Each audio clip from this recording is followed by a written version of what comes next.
ठिकाणी आले सोनपेठवरून सर्वच कार्यकर्ते प्रबोधनकार मी आपल्या सर्वांना जय भीम करतो। आणि या दीपालीताई कांबळे यांना सुद्धा मी जय भीम करतो की त्यांनी जे कमी काळात महाराष्ट्रभर नेटवर्क वाढवलंय की एवढ्या छोट्या गावामध्ये एवढी मोठमोठी हस्ती त्यांनी आणली। त्याच्यामुळे त्यांच्या कार्यकर्तृत्वाला सुद्धा मी सलाम करतो, जय भीम करतो। आणि मला अनेक जण म्हणले ते गाव खूप छोट आहे, येता येता मी स्वतः दोनदा हुकून गेलो, मंदिर बघत जा म्हणले, पण मंदिर काही दिसलं नाही। बरेच जण म्हणले गाव छोट आहे तुम्ही कशाला जाता, पण माझा हा चळवळीचा स्वभाव राहिलेला आहे की गावातला असो गावा कुसातला असो, कार्यकर्ता असो की प्रबोधनकार असो की गीतकार असो, त्याला बळ देण्यासाठी मी जाणीवपूर्वक जातो। म्हणून मी या ठिकाणी आज आलेलो।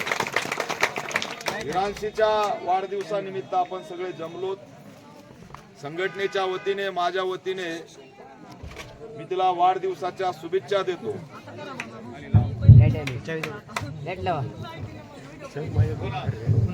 विरांशीला वाढदिवसाच्या शुभेच्छा देतो।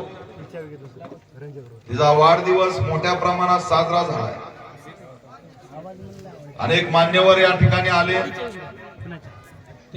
इव्हेंट सुद्धा चांगला झाला, पण वेळेवर चाकूच हरून गेला, त्याच्यामुळे आणखी उशीर झाला। मला अभिमान वाटतो या दीपालीताई कांबळेंचा की तेलंगणाहून माणसं यावात काय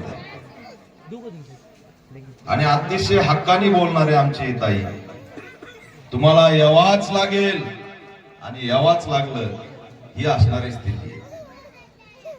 म्हणून प्रबोधनकारांचा हा मेळावाच एक प्रकारे मी म्हणतो। मला बोलताना त्यांनी हे सांगितलं की भाई वाढदिवस हे निमित्त आहे, पण समाजाची ताकद सुद्धा या ठिकाणी दिसली पाहिजे। या निमित्ताने एक समाज प्रबोधनाचा कार्यक्रम सुद्धा झाला पाहिजे आणि त्यातून विचाराचं सुद्धा या ठिकाणी प्रबोधन झालं पाहिजे, ही त्यांची भूमिका होती। मित्रांनो, राज्याची परिस्थिती बिकट आहे। होय, हा वाढदिवस आहे, बोलायला विषय वेगळा आहे, पण आपल्याला माईक मिळाल्यानंतर आपण चळवळीबद्दलच बोललं पाहिजे, हे सुद्धा आपण लक्षात घ्यावं।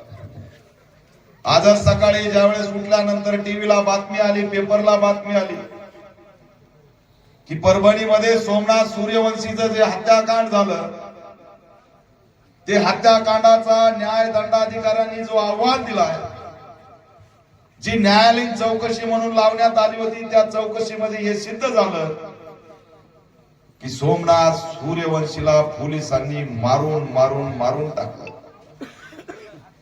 आज 95 दिवस झालेत, 3 महिने होत आलेत आणि 3 महिने होऊन सुद्धा सोमनाथ सूर्यवंशीचा आरोपी अटक झाले। आता न्यायाधीशांनी सुद्धा त्या ठिकाणी सांगितलं की पोलिसांनी मारलंय। पोस्टमॉर्टम रिपोर्ट त्या ठिकाणी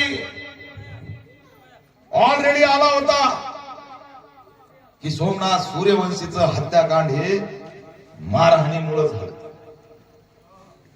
औरंगाबादच्या घाटी रुग्णालयामध्ये सोमनाथ सूर्यवंशीचं प्रेम त्या फ्रीज मध्ये होतं। नेमकं सोमनाथ सूर्यवंशीच्या अंगावर किती जखमा आहेत हे कळायला तयार नव्हतं। त्यावेळेस हाच दीपक केदार आत घुसून फ्रीज मधून त्याची बॉडी काढून पूर्ण आलटी पलटी करून बघून त्याचे फोटो काढले, व्हिडिओ काढले, आणि ते फोटो आणि व्हिडिओ काढल्यामुळे त्यांची त्या ठिकाणी दानादान झाली की हा थेट पुरावा महाराष्ट्रापुढे गेलाय की याला मारलंय। आणि आम्ही त्याच वेळेस सांगितलं होतं की पोलिसांनी मारलंय, पण ज्यांनी मारलाय त्याचा मुख्य सूत्रधार घोरबांड राज्याच्या उपमुख्यमंत्र्यांसोबत फिरताना दिसतो। न्याय आम्हाला जात बघून मिळत नाही, परिस्थिती बिकट झाली, आंदोलनाचा परिणाम होत नाही। आज जर तुम्ही गांभीर्याने बघितलं तर महाबोधी बुद्ध विहार वाचवण्यासाठी पुण्यामध्ये लाखो लोकांचा मोर्चा निघाला आणि त्या मोर्चाची बातमी चॅनलवर नाही। ज्यावेळेस पंचशिलाचे त्या ठिकाणी झेंडा घेऊन मोर्चे लाखोच्या संख्येने निघायला लागले, त्यावेळेस या व्यवस्थेच्या लक्षात आलं की हे जर पंचशिलाची ताकद जगाला दिसली तर जगाचं लक्ष भारताकडे जाईल, कारण सर्वात जास्त बौद्ध कंट्र्या या ठिकाणी आहेत. आणि म्हणून ह्या आंदोलनाचा आवाज दाबण्यासाठी त्यांनी औरंगजेबाची कबर काढली, नागपूरची दंगल केली, का तर आमचं आंदोलन या ठिकाणी दाबायचं. परवा दिवशी आष्टीला पळत गेलो रात्री 1:30 वाजता. त्याच्यावर आरोप लावला की त्यांनी प्रेम केलं.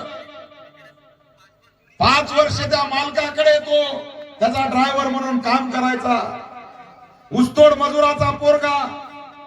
आमचा विकास बनसोडे प्रेम केलं म्हणून मारून टाकला. ही पहिली घटना नाही, याच्या आधी नितीन आगे सुद्धा मारून टाकला. मी ज्यावेळेस त्याच्या आई बापाकडे गेलो, घटना होऊन 5-6 दिवस झाले, महाराष्ट्रातला एकही नेता त्याला भेटला नाही. गाव शोधत शोधत भोकरदनच्या तारू बोरगाव मध्ये जाऊन त्याच्या आई वडिलाला मी भेटून आलो. घाई मुकलून रडायला लागल्या आणि सांगायला लागले की आवाज करू नये म्हणून. त्याच्या तोंडात एक दगड कोंबण्यात आला आणि मग त्याला 2 दिवस डांबून मारहाण करण्यात आली. भयंकर मारलं. पण आमच्या मारहाणीच्या जखमा कुणी दाखवायला तयार नाही. आमच्या या जखमेवरती अधिवेशनात बोलायला कुणी तयार नाही.